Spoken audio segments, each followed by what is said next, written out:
इतने सुंदर हैं ठाकुर जी। वर्णन आता है कि नाल छेदन होता है ना, नाभि का छेदन होता है, तो नाल छेदन करवे वारी को बुलावे गए। बोले भैया नंद जी के लाला भयो है, नाल छेदन करनो है। तो नाल छेदन करवे वारी बोली ऐसे ना जाऊंगी, मैं मोटी दक्षिणा लूंगी।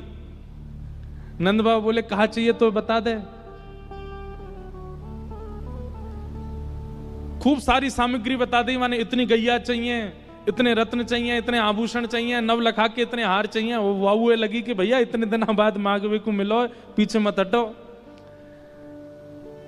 नंद बाबा बोले तू जो कहेगी सब देंगे, तू चल एक बार वह बालक को नाल छेदन कर दे।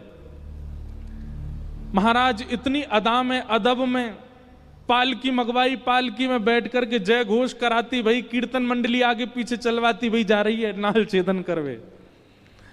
क्योंकि वह पता चल गई है कि जरूरत है और ये कोई सामान्य नहीं है, ब्रज के राजा हैं, इनते तो जितना हो सके मांग लो।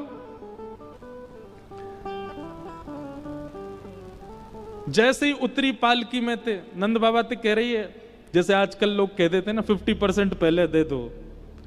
नंद बाबा तो कह रही है पहले मैंने जितनो बताया हो वाको आधो पहले दो, तब भीतर जाऊंगी। नंद बाबा बोले अरे मैया तू चल तो सही, सब देंगे तो को।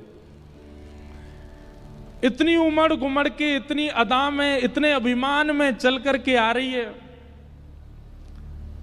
नंद भवन में जैसे ही प्रवेश कियो, यशोदा मैया के गोद में नीलमणि लेटे हैं, अभी नाल छेदन भई नहीं है। जैसे ही भीतर पहुंची और जाकर के बोली लाओ कहाँ है बालक दिखाओ। मैया ने जैसे ही नेक वस्त्र हटा करके अपने, अब देखो बुरा नहीं मानिएगा, 1-2 दिन के जो बालक होते हैं ना, उनका रूप नहीं होता, उनका स्वरूप नहीं होता, सब एक से ही लगते हैं। कभी जाके देखो छोटे छोटे बच्चों का जो बाढ़ होता है, जहां 1-2 दिन के बच्चे होते हैं, सब एक से ही लगते हैं, कोई ज्यादा विशेष अंतर नहीं होता उनमें। तो इतने छोटे बालक में रूप नहीं आता, वो सामान्य सा ही लगता है।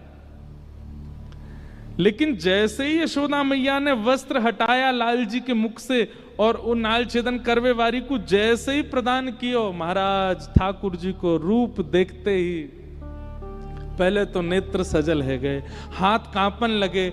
जैसे ही ठाकुर जी वाकी गोद में पधराए, इतनो प्रेम उमड़ गयो, इतनो आनंद उमड़ गयो वाके चित्त में।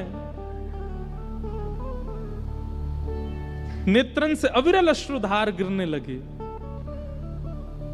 धीमे से नाल छेदन कियो